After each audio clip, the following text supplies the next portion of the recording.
Alan Mendoza, you know what they say, you can't drop democracy from the sky. What do you think about what Philip is saying there about, you know, we should just basically butt out? Well, you're right, you can't drop democracy from the sky, and I don't think anyone on this panel would suggest you can.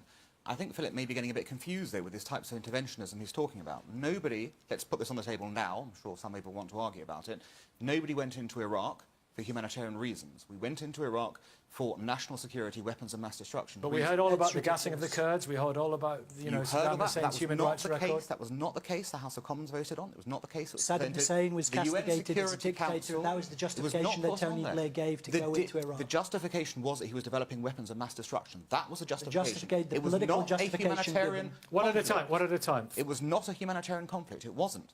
Not at all in that case. And you can argue all you like about that. That is not what was presented. There were some arguments around that, you're correct, but it was not why we went into Iraq. And I think it's very callous almost to say that we can do nothing to stop the mass murder of hundreds of thousands of people. And it is not a Western construct. The Responsibility to Protect came from United Nations summit meeting.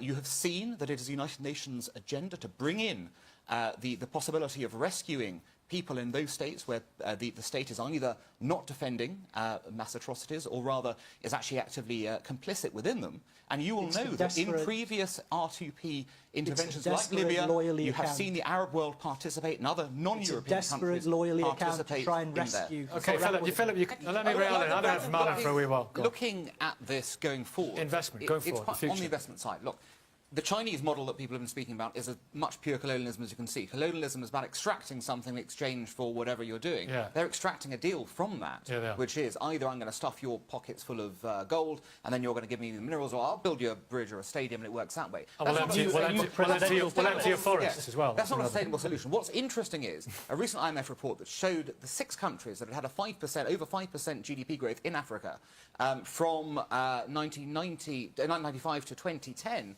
None of those had Chinese money. They had to work on focusing on actually transforming their own internal economy so they could compete in a broader factor. People were given more freedom, technology was coming in. When there's nothing left, the Chinese will go home.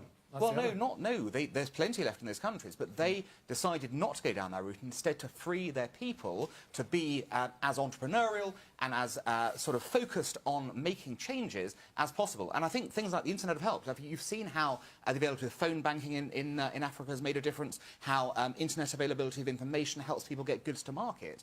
That technology transformation is going to impact on Africa. That's what you